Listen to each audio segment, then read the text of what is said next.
Vamos a ir a Romanos 11. Vamos a ver el verso 28 en adelante y espero terminar el capítulo 11, si Dios permite. Vamos a leer esa porción de versículos, Romanos 11, 28, Romanos 11, 28 y vamos a leer el 28 y 29 nada más. Romanos 11, 28 y 29. Misericordia para todos, ese es saber por qué. Romanos 11, 28. Amén. Muy bien, la palabra del Señor dice así: así que en cuanto al evangelio, son enemigos por causa de vosotros, pero en cuanto a la elección, son amados por causa de los padres, porque irrevocables son los dones y el llamamiento. Suplicamos en esta noche que puedas tú bendecir esta predicación, esta enseñanza, que nos ayude, bendito Señor, a ser edificados a través, Señor, de la predicación de tu palabra, y que esta enseñanza del capítulo 11 pueda quedar grabada en nuestro asiento, amados hermanos. Muy bien, misericordia para todos. ¿Por qué? Ya lo voy a explicar. Muy bien, todo el capítulo 11 Pablo nos ha venido enseñando que Israel no ha sido desechado. Pero escuchen bien, cuando terminemos el capítulo epístola, ya sea él directamente o con un amanuense, siempre se caracterizaba por el hecho de que se dedicaba primeramente a un proemio, que hemos venido enseñando ya por más de un año, Romanos. Entonces, esa parte doctrinal ya la estamos superando. Vamos a llegar a la parte de la práctica de la epístola, que es el capítulo 12 en adelante. Es decir, ya no nos quedan muchos capítulos. Yo espero que los capítulos 12, 13, 14 y el capítulo 15 y 16 los cubramos hasta un poquito el mes de enero o febrero del otro año. Vamos a estar terminando ya esta epístola, pero ya nos falta poco. La parte más dura ya la cubrimos bastante, ya la cubrimos alrededor de estas últimas enseñanzas. Ahora, la pregunta que hemos venido haciendo es, ¿qué le depara el futuro a Israel? Y la semana pasada respondimos esto, porque a través de un misterio que yo se los mencioné, yo les dije, miren hermanos, digan conmigo misterio, ¿verdad? Y lo fuimos enseñando. El misterio no es como en las religiones místicas, donde el misterio se esconde, no. En la Biblia un misterio es una verdad que ya ha sido revelada. Entonces, la semana pasada aprendimos que viene un tiempo de restauración para Israel, enseñado. De tal manera que dividimos el misterio en tres etapas, ¿verdad? En tres verdades ahí que Pablo nos mostró en el versículo 25. Si usted quiere, véalo conmigo. Porque no quiero, hermanos, que ignoréis este misterio, para que no seáis arrogantes en cuanto a vosotros mismos, que ha acontecido a Israel endurecimiento en parte hasta que haya entrado la plenitud de los gentiles. Y luego todo Israel será salvo, como está escrito. ¿Ok? ¿Qué es lo que está hablando la epístola? Lo que está diciendo Pablo es, señores, va a haber una etapa en donde Dios, el Señor, va a abrir la salvación a todo Israel.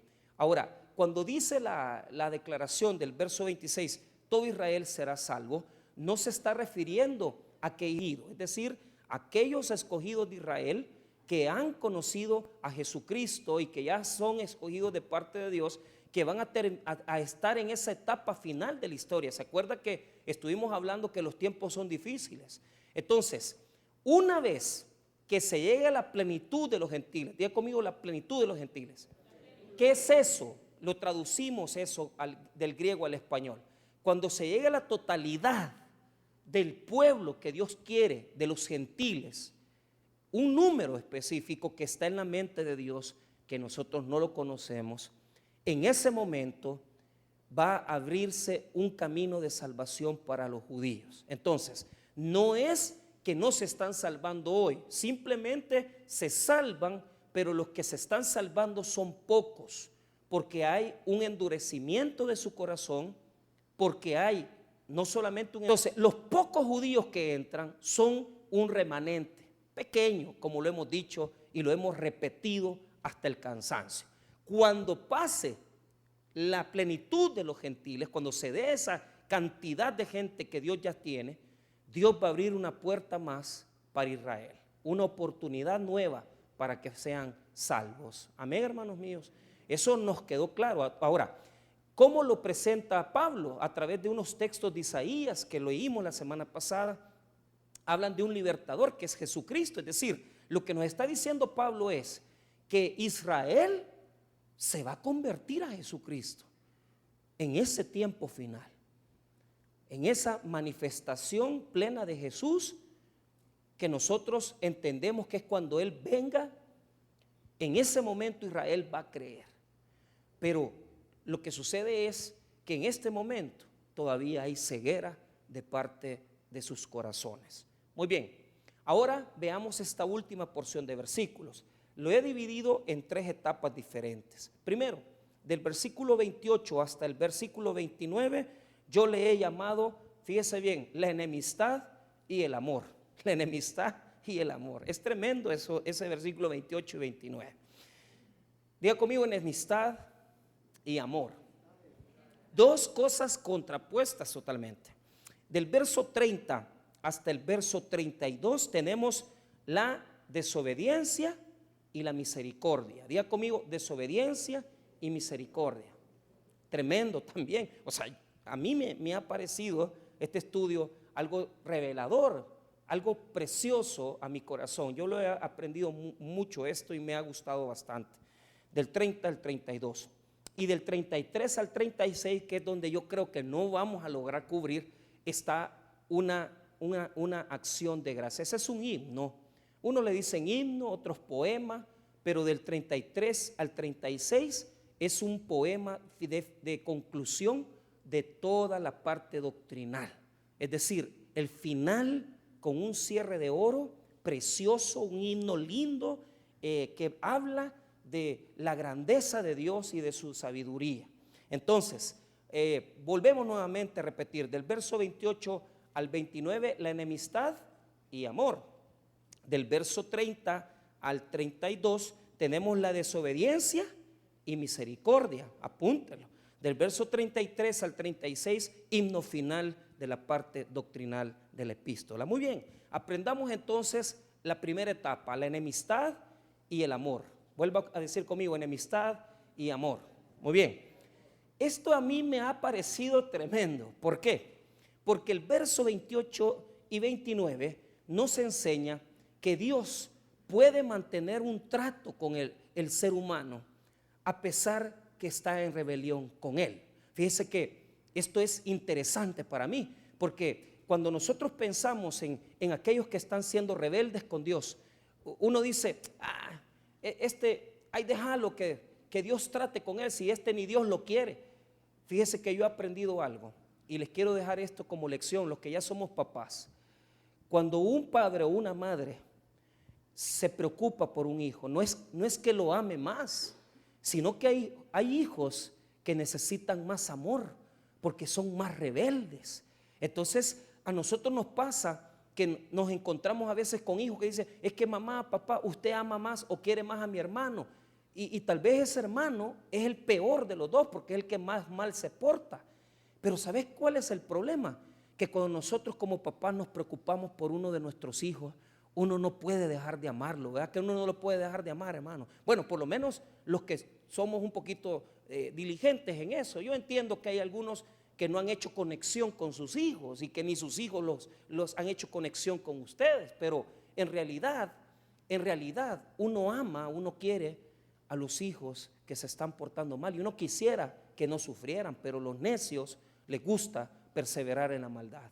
Entonces, cuando Dios ve a su pueblo rebelarse, uno diría, es que Dios ya no tiene nada para Israel. Pero escuche bien, aún en la rebelión más profunda del hombre, del ser humano, Dios todavía tiene amor por esa persona. Y fíjate que yo podría decir incluso que el ser humano, usted puede ver que el hombre o la persona es rebelde, pero allá en el fondo de su corazón queda todavía algo de su corazón que dice, no, yo quisiera arreglar mis cosas con Dios. Entonces yo les pregunto algo a ustedes. ¿Ustedes creen que Dios va a desechar a una persona o a alguien Fíjese que no, hermano, Dios no desecha. Es el hombre el que busca revelarse con Dios. Y esto me hace recordar que nuestro pastor fundador decía, fíjese que a veces habíamos pastores que hemos fallado, y de repente un pastor se metía en problemas en una iglesia, en desobediencia, en divorcio, en una infidelidad. Entonces decía el pastor, tenemos que recuperarlo, decía. ¿Y por qué, pastor? ¿Por qué va a recuperar a un hombre que ha hecho tanto daño en una iglesia? Y fíjese que el pastor decía, porque un pastor nos cuesta, y él le ponía un valor grandísimo, porque preparar un pastor, los años de seminario, la experiencia, es carísimo, hermano. Un siervo de Dios preparado no cuesta menos de $32,000, ¿verdad? Algunos más, ¿verdad? Porque han trabajado con fidelidad. Pero yo me pongo a pensar, ¿cuánto puede valer una persona como yo, como usted? Fíjese que Dios no nos pesa por nuestros conocimientos ni nuestros títulos, sino que el valor que Dios le da al hombre es uno nada más. Es que si nosotros todavía tenemos un ápice de esa, yo diría, imagen y semejanza de Dios en nosotros, Dios no nos va a querer perder. Para Él valemos mucho, para Él valemos mucho. Ahora, si usted es cristiano, usted vale más, porque usted vale la sangre de Cristo. Pero si usted no es cristiano, ¿por qué vas a recuperar a un alcohólico, un drogadicto? ¿Para qué recuperar a un vicioso?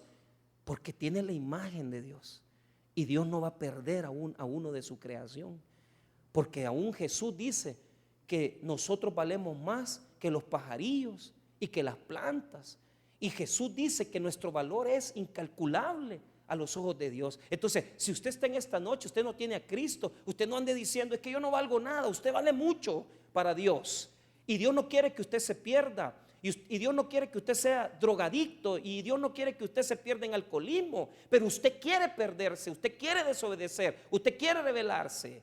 Si usted quiere vivir así, es usted el que se está haciendo daño. No es Dios el que lo ha desechado, es usted el que ha desechado el amor de Cristo. No es Dios. Vea lo que dice de Israel. Vea, así que en cuanto al evangelio, diga conmigo evangelio, o sea, son enemigos por causa de vosotros. Mire, aquí está la primera declaración.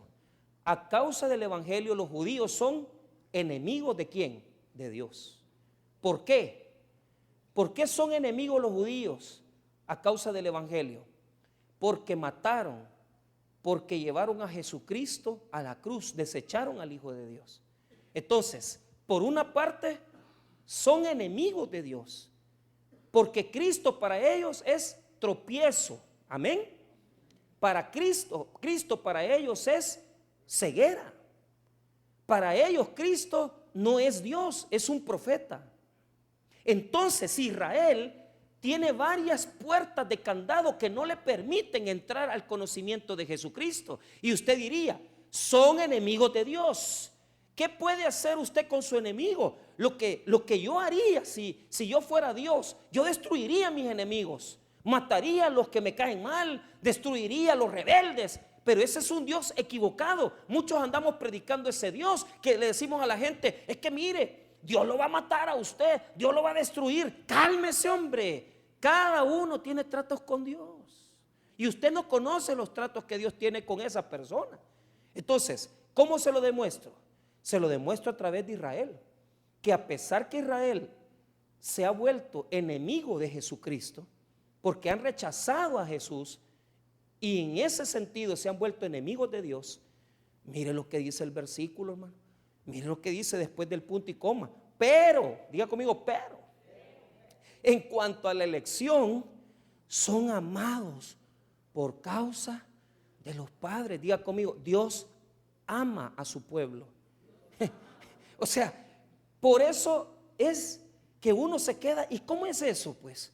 ¿Cómo es que son enemigos y cómo es que los ama? Es que, hermanos, Dios eligió a Israel. ¿Para qué? Para que de Israel naciera su Hijo Jesucristo, para que de Israel viniera la palabra de Dios, para que de Israel viniera la salvación a todos los pueblos de la tierra. Entonces, hermano, no lo ha desechado. Diga conmigo, no lo ha desechado. Porque los eligió. Pero esa elección, ponga atención, esta palabra, elección, no es una elección por persona. Lo que está diciendo es que los eligió para darles la palabra, las verdades de Dios, y fue un pueblo bendecido al que se le ha revelado. Por eso es un pueblo elegido. Por eso no los desecha, porque de ahí surgió la salvación para todos los pueblos. Entonces, ¿hay enemistad? Sí. Diga conmigo, sí. Pero ¿hay amor? Sí. Esto es como que fueran unos divorciados o separados. O sea, es bien complicado. Yo me puse a pensar, porque cuando nosotros juzgamos, ¿verdad? Decimos, es que este es rebelde con Dios, este no quiere nada con Dios, pero quizás Dios lo ama, fíjese. Quizás Dios lo quiere bastante todavía. Tal vez ahorita no se ha arrepentido, pero se va a arrepentir. Y uno desecha a la gente, va y dice, no hombre, que este no tiene esperanza, este nunca va a cambiar. ¿Y usted qué sabe, hermano? Usted no sabe si Dios tiene tratos con él. Quizás lo ha elegido, quizás lo ha llamado a la elección y no lo sabemos. Y no sabemos si va a ser un siervo de Dios, una sierva de Dios. No lo sabemos, hermano. Nosotros no conocemos el corazón ni la mente de Dios. Entonces, vea cómo se contraponen a esto. Nosotros en teología le llamamos paradojas, porque al mismo tiempo que mire, está enemistado con Israel, al mismo tiempo no lo desecha, porque Dios tiene promesas para ellos. Pero note esto, vea la última parte del versículo 28, dice, son amados por causa de los padres. ¿Quiénes son los padres? Abraham, Isaac y Jacob. ¿Qué le dijo Dios a Abraham? Te daré descendencia, ¿verdad? Como las estrellas y como la arena de la tierra. Entonces, por esa promesa, Dios no desecha a Israel, porque Dios es un Dios de pactos. Diga conmigo, Dios es un Dios de pactos. Como Dios le prometió a Abraham que iba a tener una descendencia grande, por eso no los ha desechado, porque Dios tiene pactos con Israel, Dios tiene promesas para Israel que no se han cumplido por el amor de los padres. Por eso es que Dios no ha desechado a Israel. Pero ojo con esto. Entonces, pastor, los padres son virtuosos, son mejores, y por el amor a ellos es que Dios no ha destruido a Israel. No, quiero aclarar esto. Es por el amor a sus promesas. Es decir, Dios prometió por sí mismo darle descendencia a Abraham. Y Dios no puede invalidar ninguno de sus pactos, ninguna de sus promesas, ninguno de sus compromisos. ¿Por qué? Porque si nosotros como hombres y mujeres somos tal vez infieles, porque no cumplimos nuestra palabra, porque desobedecemos al compromiso, pero Dios no es así, porque Dios cumple sus promesas. Nosotros no cumplimos muchas cosas, nos rebelamos en contra de Dios, pero Dios no es como nosotros. Dios cumple sus promesas porque Él es un Dios de pactos. Y como Él le prometió a Abraham darle descendencia, y una descendencia espiritual, entonces todavía Dios está tratando con Israel. Por eso no los ha desechado. Entonces, mire, hay una cantidad de gente rebelde que uno dice, ¿y por qué no se los acaba? Pues, ¿por qué no se los acaba? ¿Por qué si este ha hecho tanto daño? Y uno no sabe si Dios tiene una promesa para esa gente, hermanos. Uno no sabe si Dios va a tocar sus corazones, si Dios los va a traer a sus pies. Fíjese que estaba escuchando, y se los comento por chambre, porque realmente escuché una predicación. Yo no soy mucho de Armando Alducin, yo no soy muy seguidor de Alducin, pero respeto su teología, pero no comparto muchas cosas que él predica. Pero algo me gustó. Estaba oyendo yo una predicación y les decía a la gente que el Chapo Guzmán, el máximo narcotraficante de los últimos tiempos, recibió a Cristo en su corazón. Y fíjese que la gente en la iglesia, o sea, les hago una pregunta: después que el Chapo ha matado, asesinado, ¿cuánta gente se ha muerto por la droga que ha vendido? Pero sabe que la mamá del Chapo es cristiana.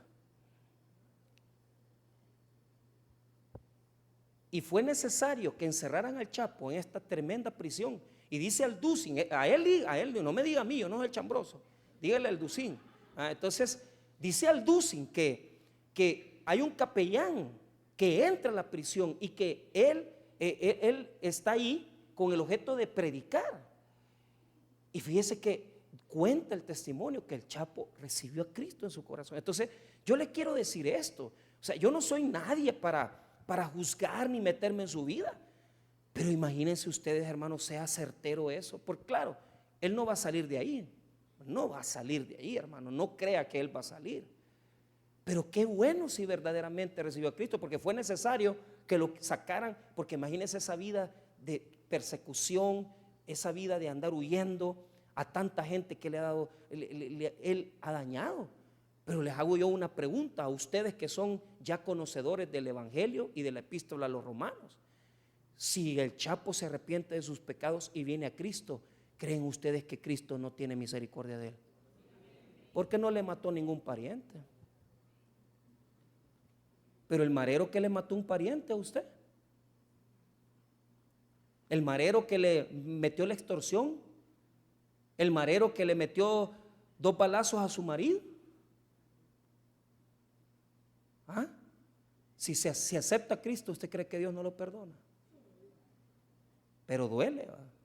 Es que eso es lo que Dios no tiene, igual que nosotros. Como nosotros somos humanos, ¿cómo va a creer que yo me voy a sentir así, sinceramente? Y se lo digo en la carne. ¿Cómo me voy a sentir yo alegre que el pandillero que mató a uno de mis parientes lo dejen libre? O que venga a los pies de Cristo y aceptar eso, que es cristiano, hermano. Eso se tiene que superar. Y yo les conté la historia aquel día de un señor que había violado a la señora, a una sobrina de él.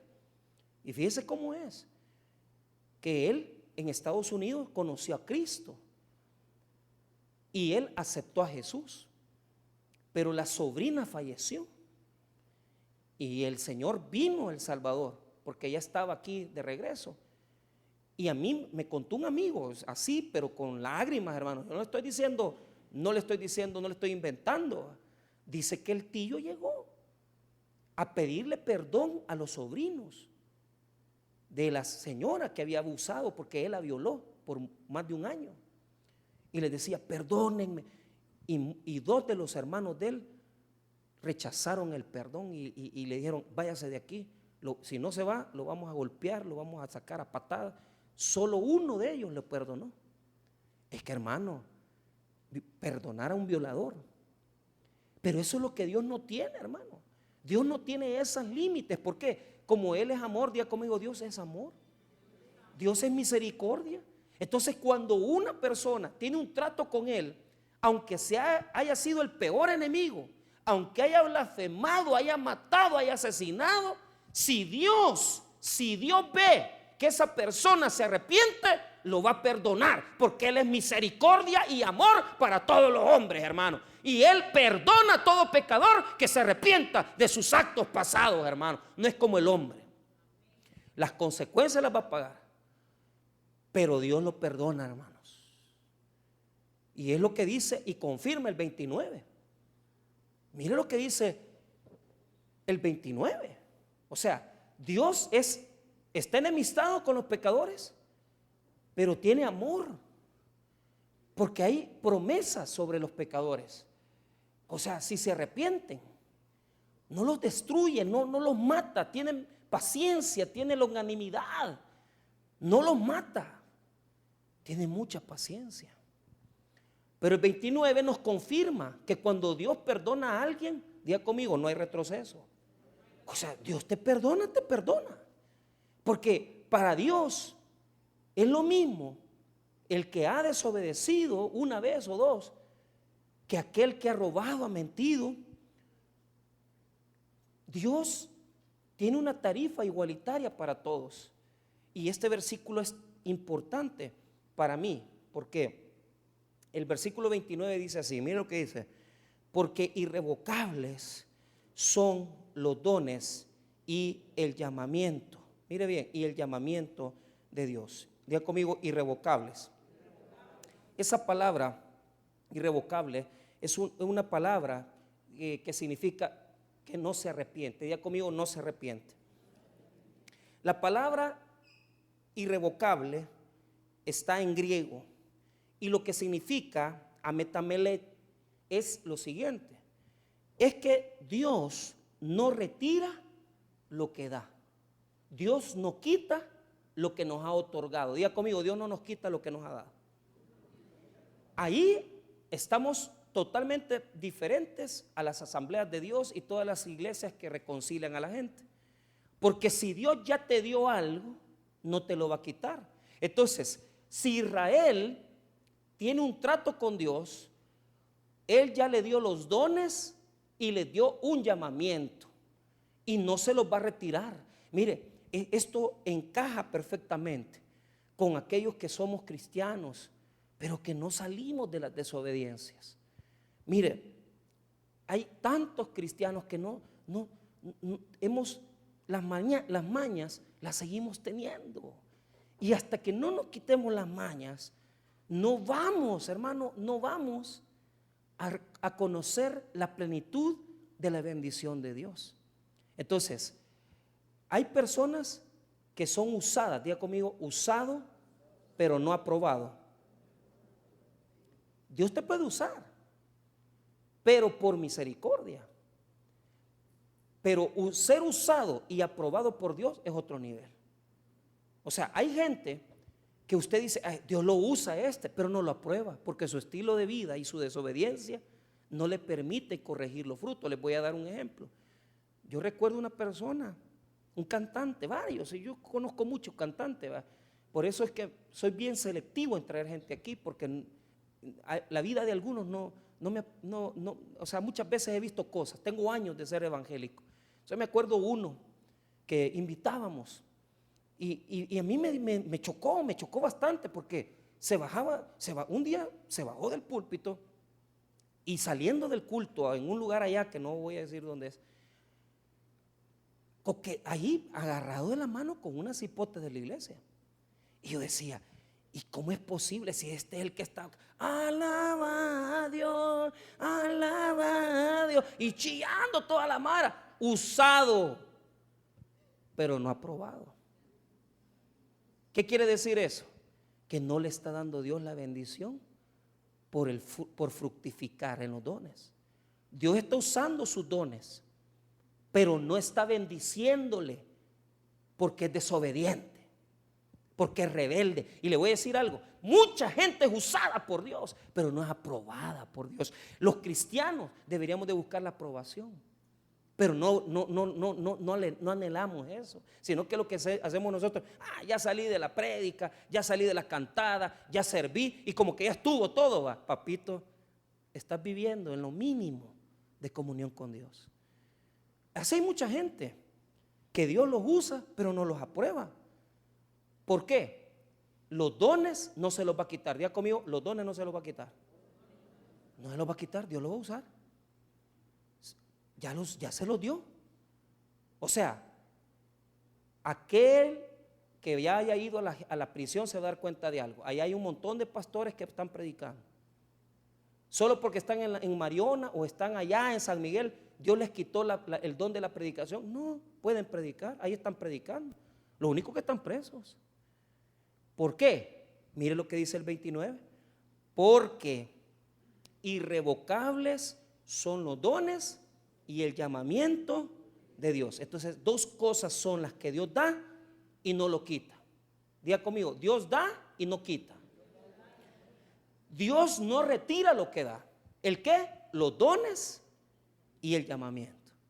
Es decir, hermanos míos, si ustedes como yo hemos sido llamados al evangelio, usted puede ser rebelde con Dios. Usted puede seguir peleando con Dios. Pero le voy a decir algo: usted no se va a perder, porque usted está en las manos de Jesucristo. Está en las manos de Dios. A vos que te gusta andar coqueteando con chicas, a ti que te gusta andar coqueteando con varoncitos, si no entendés lo que te estoy diciendo, Dios va a tratar con vos siempre. y va a tratar hasta que cambies. Él no va a tirar la toalla con nosotros, porque Dios nos ha dado dones y nos ha dado un llamamiento. En otras palabras, la salvación no la perdemos, amén. Pero eso sí, la disciplina la vamos a vivir. Aquí vino, nadie dice amén. La semana pasada una señorita de la iglesia me dice: pastor, ¿cuál es la diferencia entre castigar y disciplinar de Dios? Ay, hermano, y lo pone a uno contra la pared. Pero yo digo, qué bueno que los jóvenes preguntan. Pero ¿sabes qué? La verdadera respuesta, que a Dios no se le escapa nada de tu vida y te va a dar si no quieres cambiar. Perdóname que te lo diga. Dios va a tratar con vos, porque Él no te va a permitir subirte aquí, andar en el servicio, escuchar palabras y vos en la misma vida loca que antes. ¿Ah? Antes era otra cosa, pero cuando ya Dios disciplina, Dios trata con nosotros. Entonces, Dios no nos quita ni los dones ni el llamamiento. Eso es eterno, es de Dios, amén. Entonces, Dios no le ha quitado a Israel ni los dones ni su llamamiento. Entonces, ¿qué significan los dones? Diga conmigo: privilegios de salvación. Es decir, Dios le ha dado a usted privilegios. Cantar, alabar, ser salvo, predicar. Eso no se lo va a dar, no se lo va a quitar. Es suyo, ya Dios se lo dio. Y el llamamiento es que Dios lo apartó para Él, una santidad. Entonces, les voy a dar un ejemplo de los dones que Dios le ha dado a Israel, que no se los va a quitar nunca. Mire lo que dice el 9, capítulo 9, Romanos 9, versículo número 4. Mire los dones que le ha dado Dios a Israel. Grandes dones, hermano, que son 9:4, que son israelitas, de los cuales son la adopción, la gloria, el pacto, la promulgación de la ley, el culto y las promesas, de quienes son los patriarcas y de los cuales según la carne vino Cristo, el cual es Dios sobre todas las cosas, bendito por los siglos. Amén. Mire todo lo que les ha dado Dios a los israelitas. Les ha dado la adopción, la gloria. ¿Por qué? Porque Dios caminó en el desierto con ellos, porque Dios estuvo con su presencia, hermano, en el desierto caminó con ellos, y en el templo estableció su presencia, hermanos. La gloria, el pacto. ¿Con quién hizo pacto? No hizo pacto con Abraham, no hizo pacto con los patriarcas, no hizo pacto con David, que le dijo: de tu descendencia vendrá, ¿verdad? De tu descendencia vendrá el Mesías. O sea, Dios le ha dado a Israel pactos, su gloria, la promulgación de la ley. ¿A quién le dio la ley? A Moisés. Imagínese todo lo que les ha dado, hermano. Y yo le hago una pregunta a usted: ¿cuánto a usted le ha dado? Le ha dado dones de canto, le ha dado dones para evangelizar, le ha dado dones para predicar. ¿Y qué está haciendo usted con los dones? Nada, nada, tirados los tiene. Hay aquí gente que los talentos los van a enterrar. ¿Y qué le vas a dar al Señor cuando te diga: ¿y qué hiciste con la vida que te di? Nada. Tuve dones, llamamientos, nunca te los quitó el Señor, pero nunca los usaste. Israel es amado por Dios. Diga conmigo: Israel es amado por Dios. Le dio dones y llamamiento, y aunque son rebeldes, no se los quita. No se los quita, hermanos. Por eso se lo vuelvo a repetir: en Mariona hay pastores predicando, y yo no soy quien les va a juzgar su vida, problema de ellos, pero los dones los tienen. Y adentro en la cárcel los respetan. Pastor, les dice: pastor, Dios le bendiga. Y todo se respeta ahí, no importando el delito que hayan cometido, porque los dones son irrevocables, hermano. Diga conmigo: los dones son irrevocables. Si Dios te ha dado un don, usalo, men.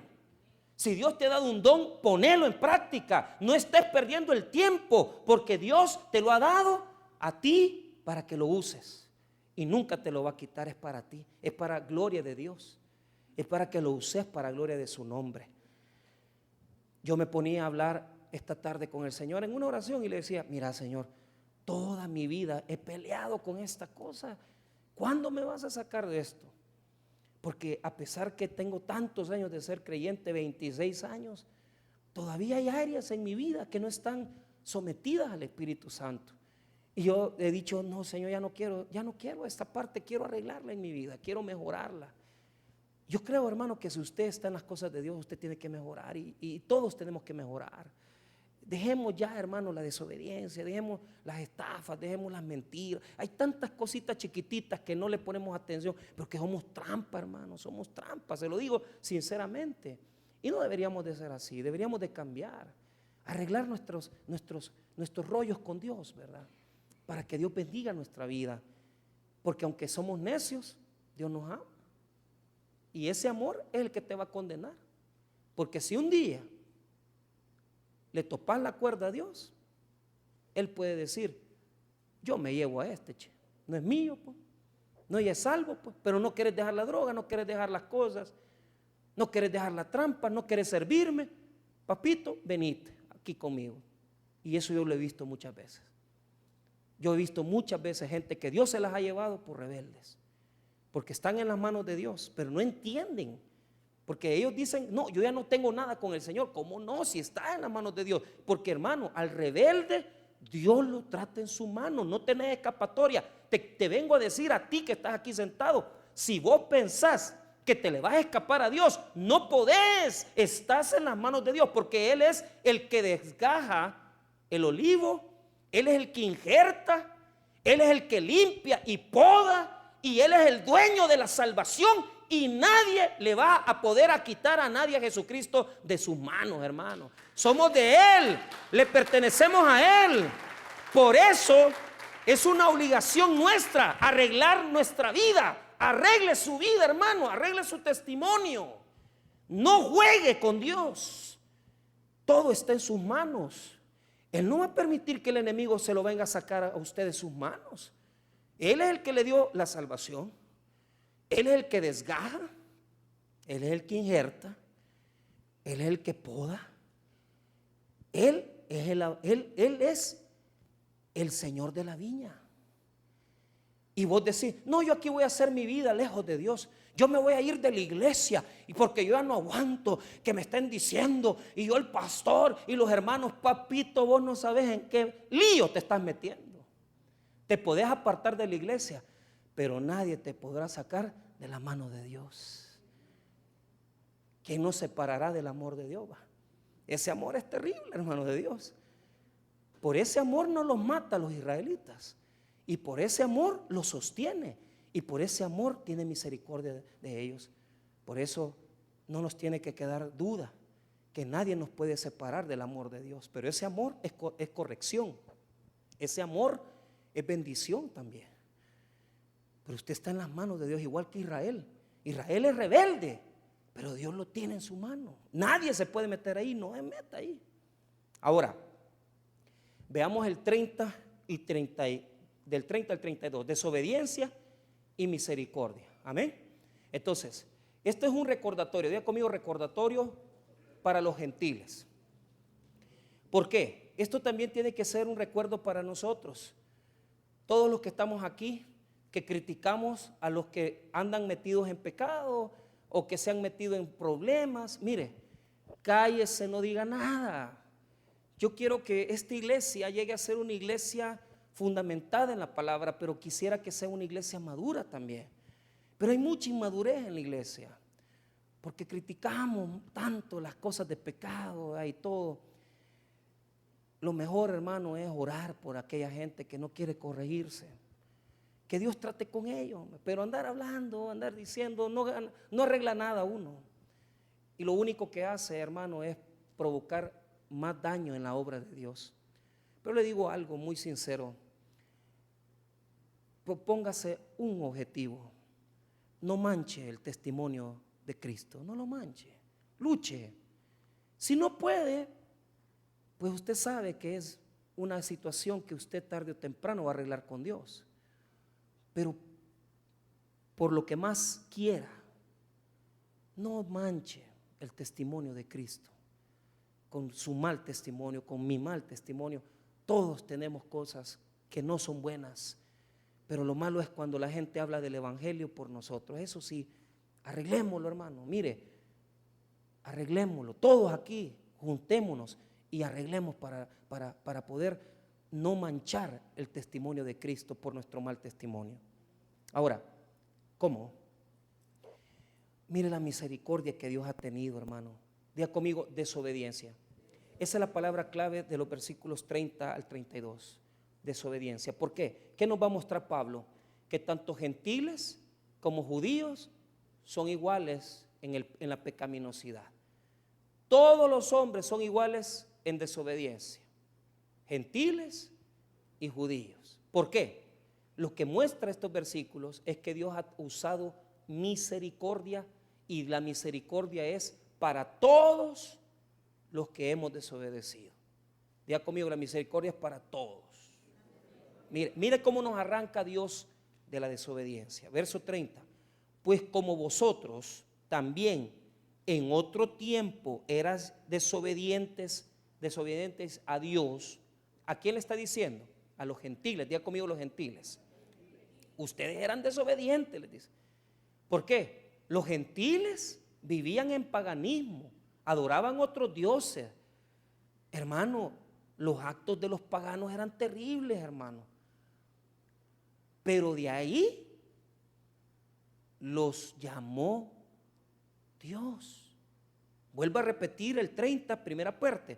Pues como vosotros también en otro tiempo, diga conmigo otro tiempo.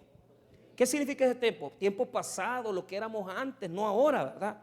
Erais desobedientes a Dios, pero ahora, mire el cambio, pero ahora habéis alcanzado misericordia por la desobediencia ¿de quién? De ellos. Es decir, por la desobediencia de los judíos, esto ya lo enseñamos, ¿verdad? Los judíos desobedecieron, entonces Dios nos alcanzó por misericordia a nosotros. ¿Qué nos está mostrando aquí? Que entre judíos y gentiles somos iguales de pecadores. ¿Cuál es la diferencia? Que ahora, diga conmigo ahora, nos ha llamado a misericordia Dios. O sea, usted no ha hecho nada. Dios dijo, a vos te quiero y vos sos mío. Pero vos vivías en desobediencia. ¿Qué es vivir en desobediencia? Efesios 2, verso 1. Vaya conmigo. Romanos, Corintios, Gálatas, Efesios. Efesios 2, verso 1. Mire lo que es vivir en desobediencia a la luz de la palabra. Vivir en desobediencia a la luz de la palabra es vivir en un espíritu de rebelión de este mismo mundo, de este mismo tiempo. Mire lo que dice Efesios 2:1. Y Él os dio vida a vosotros cuando estabais muertos en vuestros delitos y pecados. Estábamos muertos en delitos. Solo eso hacíamos. Solo eso hacíamos. Porque éramos desobedientes. Amén. Ahora vea el 2.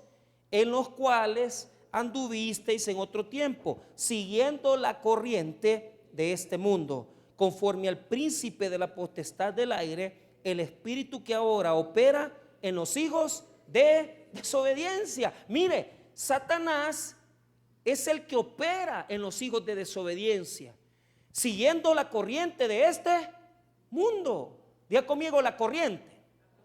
¿Cuál es la corriente? Es lo que el mundo produce. Mire qué es lo que el mundo produce.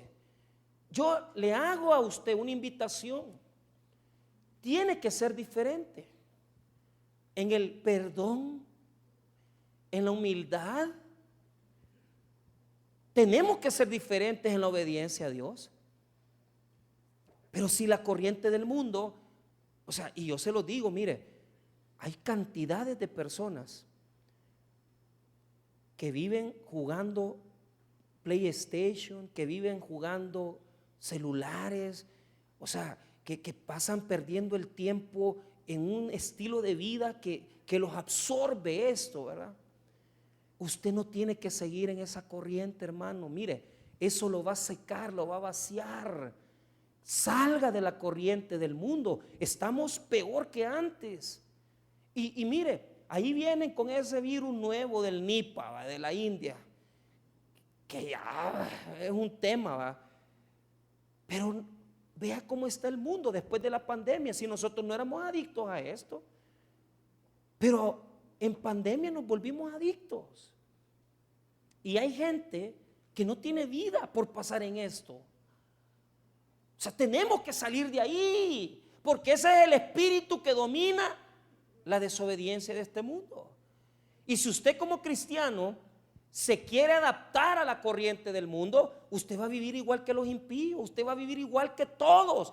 Nosotros no éramos así como somos hoy. Antes teníamos más atención para las cosas pequeñas, cuidábamos más los hijos, cuidábamos más la familia, teníamos más interés. Hoy todo eso se ha perdido. ¿Por qué? Porque el mundo cada día más va cayendo en un hoyo sin retroceso. Mire la inteligencia artificial. Todos los sindicatos gringos de Hollywood se están reclamando. ¿Por qué? Porque ahora la gente pasa viendo Netflix, pasa viendo tanta porquería que hay, ¿verdad? Y no tiene vida. Y eso da regalías multimillonarias. Y ahora a un artista le toman una foto y le hacen su cara, su rostro, y lo hacen pasar como una expresión digital en la serie. Va a llegar un momento donde la vida de nosotros ya no va a ser esta tierra, sino que va a ser una vida virtual. Y eso es lo que quieren todos esos. Yo se los vengo repitiendo, va a haber ya un momento donde dinero ya no va a haber. Y todas aquellas cosas apocalípticas ya están pasando. Ahora, lo que les digo es, nosotros no podemos vivir así, hombre. No podemos vivir en ese sistema. O sea, salga de ese mundo, vaya a Cristo, dedíquele tiempo a su familia, cierre su relación con estas cosas que no enseñan nada bueno. Y dedíquele tiempo a cosas como leer, aprender, servir, trabajar, esforzarse. Hágase la meta de poder leer la Biblia todos los días y deje de andar perdiendo el tiempo, que hoy el día todo el mundo anda en una locura. La gente anda en una locura. Mire cuánto accidente. ¿Por qué cree que hay tanto accidente? ¿Ah? Los pandilleros metidos en la cárcel y hay más muertos en la calle por accidentes de tránsito. ¿Por qué? Porque la gente anda loca y violenta, metidos en esta cosa. Grandes accidentes. Y nada de que medio muerto como antes quedó vivo, decía. O ya no, señores. Partido en dos. Tremendo, hermanos. Tremendo. ¿Estoy mintiendo yo? ¿Por qué? ¿Por qué? El mundo está perdiendo su ruta y nosotros no somos la excepción. Ya ni digamos de los delitos sexuales, de pedofilia. Cada día más gente en pedofilia, fotos de niños, qué barbaridad, hermano. Cada día más gente en pornografía, qué barbaridad, hermano. O sea, cada día más violaciones, abusos. Hermano, estoy mintiendo, yo no estoy mintiendo. Salga de la corriente de la desobediencia. Pero vea, hermano, que esto toca la fibra de nuestros corazones, porque nosotros le estamos predicando a una iglesia que vive en una cultura. Nosotros tenemos que ir en sentido contrario, así como cuando nos metemos aquí violamos la ley, ¿va? Aquí uno tiene que ir peligroso porque tiene que meter aquí. Un día lo vamos a arreglar, ¿va? Un día, cuando Cristo venga vamos a arreglar ese problema. Pero ¿sabe qué? Así debería de ser nuestra actitud, desafiante. Sí, yo no veo. Yo no estoy metido en TikTok, yo no estoy metido en Instagram, o sea, tranquilo, ocúpelo para bien también, para hablar con sus seres queridos, para poner mensajes cristianos, pero edifique, no pierda el tiempo en eso, vaya contra la corriente, vaya contra lo corriente. Los hijos pasan en PSP y todo eso, y jugando y nerviosos, quíteselos. O en mi casa mira, aquí no vas a estar jugando conmigo. Y yo no pago el internet con tal que no estén metidas. Y se ven desesperadas. Papá, que no sé qué. No, ¿por qué? Porque yo no quiero locos aquí en mi casa que estén ahí. Zombie, va. No, hombre, papá, estamos en la calle como sociedad. Hemos perdido una generación y no vamos para mejor, vamos para peor. Hermanos, se lo digo con todo el corazón. Vea cómo la palabra nos dice que ya no estamos en ese mundo de desobediencia. Estamos en un mundo de obediencia ante los ojos de Dios. Ahora, ¿qué nos quiere decir Pablo? Vaya conmigo a Romanos y con eso cierro porque no me va a quedar tiempo más. Romanos 11, 30. Pues como vosotros también en otro tiempo erais desobedientes a Dios. O sea, eso era antes. Amén, hermanos. Antes. Ahora, pero ahora habéis alcanzado la misericordia por la desobediencia de ellos. Entonces, ¿qué pasa? El Señor nos arrancó de ese mundo de tinieblas, nos arrancó de ese mundo de maldad, porque los judíos rechazaron al Señor. La salvación vino a los gentiles. A nosotros nos ha llamado el Señor ahora. Pero, fíjate bien, con la misma capacidad con la que nos arrancó a nosotros de la desobediencia del mundo, que es la que estamos hablando, con esa misma capacidad va a salvar a los judíos en el futuro. Mire lo que dice el 31. Así también estos ahora han sido desobedientes. ¿Quiénes? Los judíos. O sea, los judíos se han rebelado, pero mira bien, para que por la misericordia concedida a vosotros, ellos también alcancen misericordia. ¿Qué quiere decir? Quiere decir que con la misma misericordia que nos arrancó de las tinieblas Dios a nosotros, con esa misma misericordia va a alcanzar a los judíos en el futuro. Vea el versículo, está en futuro. El versículo anterior, el 30, está ahora, decía, ahora habéis alcanzado misericordia, pero el 31 no. Así también estos ahora han sido desobedientes, hoy son desobedientes. Diga conmigo, los judíos hoy son desobedientes. En la actualidad, hoy en día son desobedientes. Pero vea, mire, para que por la misericordia concedida a vosotros, ellos también, tiempo futuro, alcancen. En el futuro los judíos van a ser cristianos. Diga conmigo, en el futuro los judíos van a ser misericordia. Van a alcanzar misericordia. Porque así como nos alcanzó a nosotros Dios, así también los va a alcanzar a ellos. Así los va a alcanzar a ellos. Con ese mismo amor, con esa misma misericordia, Dios va a alcanzar a su pueblo. Y cerramos en el 32 y hasta ahí vamos. Porque Dios sujetó a todos en desobediencia para tener misericordia de todos. Diga conmigo, todos somos desobedientes. La palabra que dice ahí, sujetó, quiere decir encerró Dios. Todo estaba en desobediencia. ¿Para qué? Para demostrar que el único que tiene poder para sacarnos de las tinieblas a la luz es Dios. Todos hemos sido desobedientes, judíos y gentiles. Pero Dios lo permitió así para glorificarse Él. Para que nadie diga, yo salí del pecado, yo salí de la desobediencia. No, Señor, no es usted que ha salido de ahí. Es Dios el que lo sacó por su misericordia.